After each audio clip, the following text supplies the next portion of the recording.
When does a calling transform into a quiet, personal kind of exhaustion?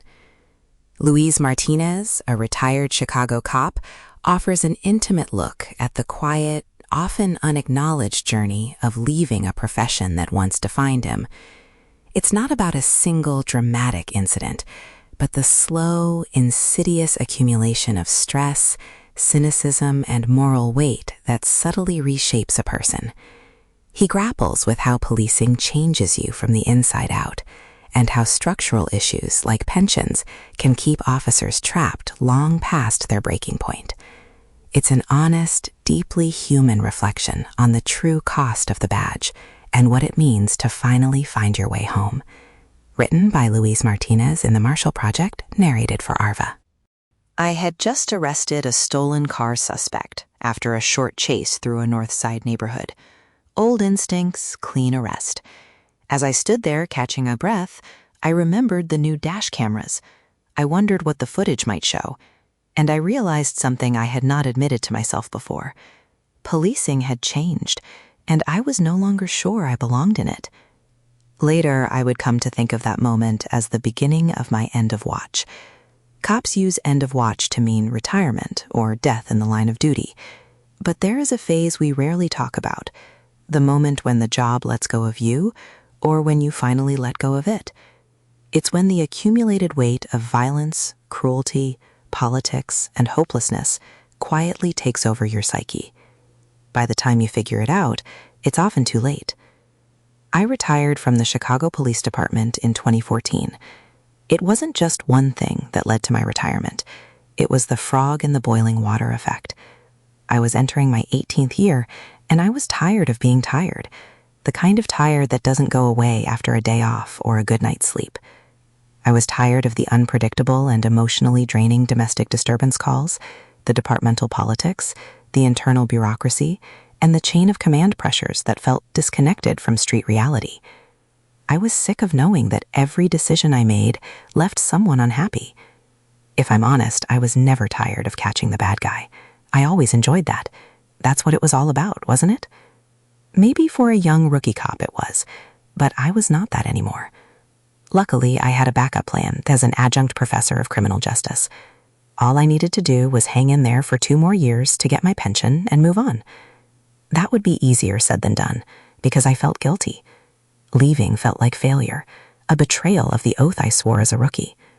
I felt like I should have been stronger, more resilient.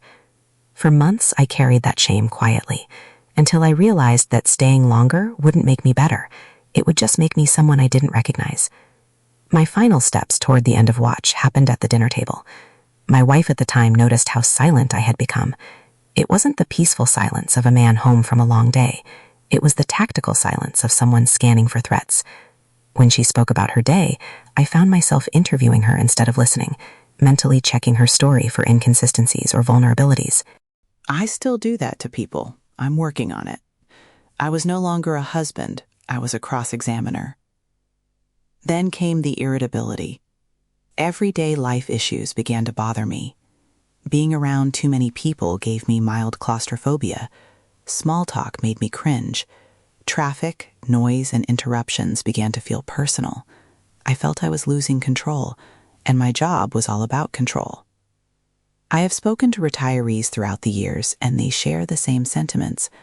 Most of us start with the idea of making the world a better place, and we do, each in our own way. But that idealism fades. It doesn't return until years after we've left. When idealism is dormant, you see people differently. People you arrest aren't just offenders, they are permanent threats. The media feels adversarial. Politicians seem opportunistic. Even public debate starts to divide cleanly into sides, us versus them. That mindset makes you feel like only other officers truly understand the dangers and pressures of the job. It creates a belief that the world outside the badge is inherently hostile. And when you feel socially isolated long enough, you retreat inward. Us versus them becomes the lens through which everything is filtered.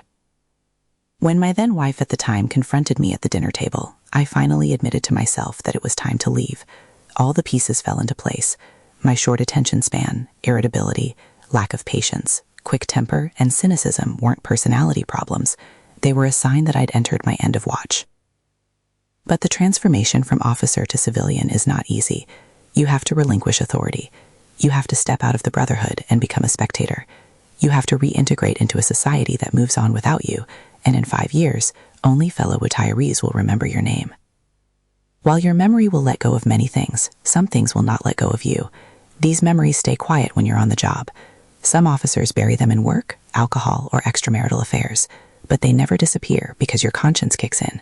No matter how many hours are in a day, all conscience needs is a second to remind you. I remember one particular moment. I started a car chase after the motorist ran through a red light. The chase lasted longer than it should have. The pursuit ended when he ran another red light and T-boned a driver heading to work. The impact wrapped the other driver's car around a cement light post. By the time I reached the wreck, he was trapped behind the crushed door. He died a few hours later, leaving behind a wife and 2 small children. I felt for his family and friends, but I told myself that I was within the rules and regulations at the time. I did my job. For 5 or 6 years, I was fine with that narrative, until my conscience woke me up in the middle of the night, every night, for who knows how long. I stopped counting the days. To this day, I don't wake up thinking about it, because my conscience allows me to think about it occasionally during waking hours. But those sleepless nights reminded me that the work doesn't just leave us when we hang up the gun belt. While conscience keeps you up at night, your pension keeps you on the job. The job of policing is set up to send officers into early retirement, both physically and mentally. Many stay because of the pension and health benefits. The math is simple. In Chicago, 20 years earn a pension worth 50% of your salary for life. 29 years and a day earns 75%. That gap, 25%, keeps mentally exhausted officers on the street for nearly a decade past their breaking point. The problem is structural. Departments operate under a rule book written decades ago, with little plan to sustain the officers working within it. Officers are left to fend for themselves, managing burnout as best they can. In the meantime, departments lose experienced officers and expect new ones to figure it out on their own. Attrition grows and the cycle continues. At some point in every career, the thought creeps in: move to another unit, find an inside position, or hold on long enough to qualify for a pension. I was fortunate to have other options: healthcare through the Veterans Administration and a professorship that eventually became full-time. I was able to choose a different path. I left, 20 and out, but that wasn't the end for me. I took my experiences, both good and bad, and wrote about them. Now I bring them into the classroom, where students learn aspects of police work that rarely appear in academy curricula. When I look at criminal justice students who remind me of the rookie I once was, I don't feel the old cynicism. They are fortunate to be entering a police era that has evolved significantly. Police departments today rely on better technology, improved training, and greater accountability. Departments are proponents of mental health awareness and wellness. Officers have adopted customer service approaches and are trained in de-escalation, scenario-based training, and crisis intervention. It is comforting to know that this new era of law enforcement officers will have some of the same challenges we old-timers had, but they will be armed with tools that we never had. I feel a profound responsibility to help them avoid the same pitfalls, to show them how to be better than I was. I've realized that the other end of the watch doesn't have to be an ending. I spent 20 years learning how the world breaks. Now I teach the next generation how to repair it without breaking themselves. For the first time in a long time, I am not tired anymore. I am home. Louis Martinez is a retired Chicago Police Department officer, criminal justice professor, and UAS coordinator at Oakton College, and author of The Violent Brain, a study in neurocriminology. He is a contributor to the Chicago Sun-Times.